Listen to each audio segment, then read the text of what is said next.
Hello বন্ধুরা, NK food রকমারি চ্যানেলে তোমাদেরকে স্বাগত। আমি আজকে বানাবো চাইনা চিতুই। চাইনা চিতুই বানানোর জন্য এখানে লাগবে গমের আটা। গমের আটা দিয়ে চাইনা চিতুই যে এত সুন্দর হয়, না বানালে বোঝানো অসম্ভব। আমি নিয়ে নিয়েছি এখানে আশীর্বাদ আটা। আটাটাকে নিয়ে নিয়েছি একটা পাত্রের মধ্যে। আটার প্যাকেটটাকে কেটে নিয়েছি, একটা পাত্রের মধ্যে ঢেলে নিচ্ছি। যে বন্ধুরা দেখো, আমি আটাটা কেমন ঢেলে নিচ্ছি পাত্রের মধ্যে, ঠিক এইভাবে আমি ঢেলে নিচ্ছি। এই আটাটা একটু আন্দাজ করে নিচ্ছি। পরিমাপ হচ্ছে 2 কাপের মতো আমি আটাটা নিয়ে নিয়েছি। এটা গমের আটাই নিতে হবে। এখানে স্বাদ মতো লবণ দেওয়া হলো। এবার লবণটা যতটা লাগবে ঠিক ততটাই দিতে হবে। আমার একটু কম মনে হয়েছে, তাই আমি আরও একটু কিছু দিয়ে দিলাম। এবার চিনি দিয়ে দিলাম। তারপর দিয়ে দেব বেকিং পাউডার। বেকিং পাউডার যদি না থাকে তাহলে বেকিং সোডা দিলেও এই চাইনা চিতুইটা হয়ে যায়। চাইনা চিতুইয়ের নামটা আমি দিয়ে দিয়েছি, তোমরা চাইলে অন্য নামও দিতে পারো। চাইনা চিতুইটা আমার বলতে ভালো লাগে। সবাই যখন জিজ্ঞাসা করে এই পিঠেটা কি করে বানালি বা পিঠেটা কি নাম, আমি তো আর বলতে পারি না, তাই চাইনা চিতুই বলেই চালিয়ে দিই। এই চাইনা চিতুই বানানোর জন্য এখানে বেকিং পাউডার দেওয়ার পর আমি দিয়ে দিচ্ছি পানি ঢেলে। এবার পানি দিয়ে হাত দিয়ে ভালো করে মেখে একটা পাতলা ব্যাটার তৈরি করতে হবে। খুব পাতলাও না, খুব ঘনও না। আমি হাত দিয়ে মেখে অল্প অল্প পানি দিয়ে ব্যাটারটা তৈরি করব। অল্প অল্প পানি দিয়ে ব্যাটারটা তৈরি না করলে খুব পাতলা হয়ে যাবে, না হলে গুটে গুটে হয়ে থাকবে। দেখে নাও, অল্প অল্প পানি দিয়ে আমি পাতলা কেমন ব্যাটার তৈরি করছি। আমি আবারও কিছু পানি দিয়ে দিলাম।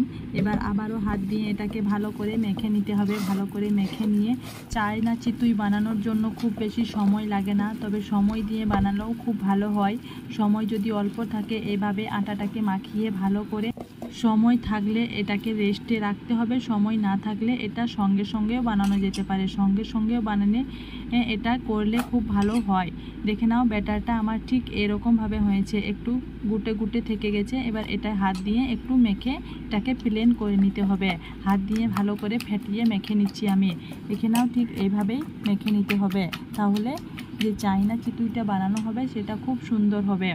ঘনত্বটা ঠিক এরকম হবে, পাতলাও না, খুব ঘনও না, একদম মাঝারি টাইপের। এরকম ব্যাটার তৈরি করে হাত দিয়ে ভালো করে ফাটিয়ে একদম প্লেন স্মুথ একটা ব্যাটার তৈরি করা যাবে। এই ব্যাটারটাকে একটা মিক্সি জারে ভরেও কিছুক্ষণ ব্লেন্ড করা যেতে পারে, কিন্তু আমি মিক্সিং জারে ভরছি না, আমার অত সময় নেই। আমি সকালে বানাচ্ছি, তার জন্য আমার সময় খুব কম, তাই আমি এটাকে হাত দিয়ে ভালো করে মেখে নিলাম। এবার এটাকে কিছুক্ষণ ঢাকা দিয়ে রেখে দেব। আমি এটাকে ঢাকা দিয়ে রেখে দিচ্ছি। এদিকে তরকারিটা বানাতে হবে, তার জন্য এই তরকারিটা আমি পরে দেখিয়ে দেব। আমি এবার গ্যাসের মধ্যে একটা বড় সাইজের প্যান বসিয়ে নিয়েছি। প্যানটা লোহার প্যান বসিয়েছি। এবার ব্যাটারের ঢাকনাটা খুলে সরিয়ে একটা চামচ দিয়ে আরও কিছুক্ষণ ফাটিয়ে নিতে হবে। ফাটিয়ে নিয়ে এবার 1 চামচ করে তুলব আর ওই লোহার প্যানের মধ্যে দিয়ে দেব। আমি গ্যাসে বানাচ্ছি, এটা চুলাতেও বানানো যেতে পারে, চুলাতেও খুব ভালো হয়। ব্যাটারটাকে ফাটিয়ে নিলে এই চাইনা চিতুইটা খুব ভালো হয়। এবার লোহার যে প্যানটা নিয়েছি সেটাকে ভালো করে গরম করে নিয়েছি। এবার এটার মধ্যে 1 চামচ ব্যাটার দিয়ে দেব।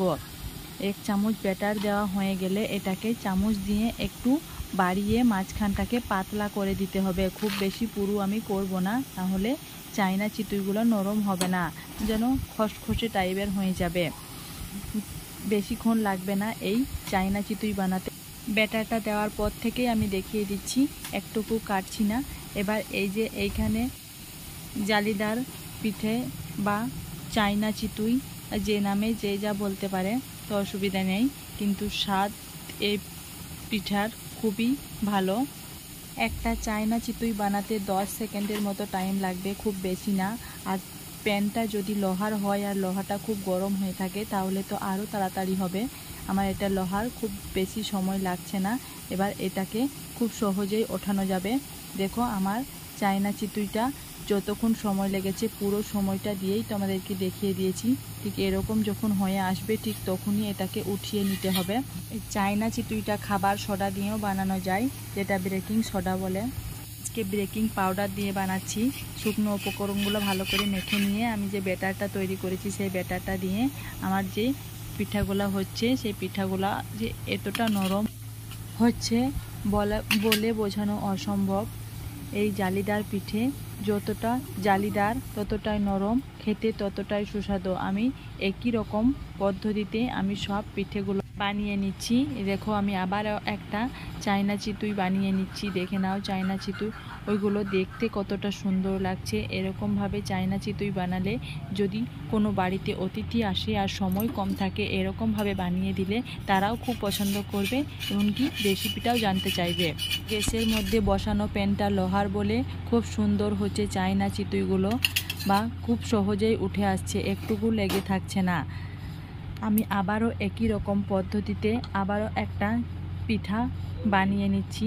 দেখে নাও, এরকম চামচটাকে 1 চামচ ভর্তি করে দিয়ে একটু গোল করে পিঠেটাকে বাড়িয়ে দিচ্ছি।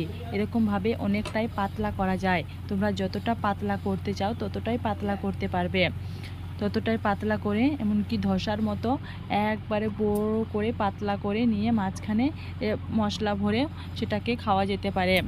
সবাই পুরু পুরু খেতে পছন্দ করে না, কেউ কেউ পাতলা খেতে পছন্দ করে, তাই আমি কিছু পাতলা বানিয়ে নিচ্ছি, আবার কিছু মিডিয়াম সাইজের বানিয়ে নিচ্ছি। পুরোটা সবাই খেতে পছন্দ করবে না, তাই আমি গ্যারেন্টি দিচ্ছি এই পিঠা একবার বাড়িতে বানালে আর একবার বানানোর অর্ডার আসবেই। ছোট থেকে বুড়ো পর্যন্ত সবাই খেতে খুব পছন্দ করবে। এটা ততটাই মজাদার আর ততটাই নরম তুলতুলে, সবাই খেতে খুবই পছন্দ করবে। দেখে নাও আমার একে একে ভেজে নেওয়া হয়ে গেছে। এবার পিঠেগুলো আমার কতটা পাতলা আর কতটা নরম হয়েছে আমি হাত দিয়ে দেখিয়ে দিচ্ছি, আর পেছন দিকটাও একটুকু পুড়ে যায়নি।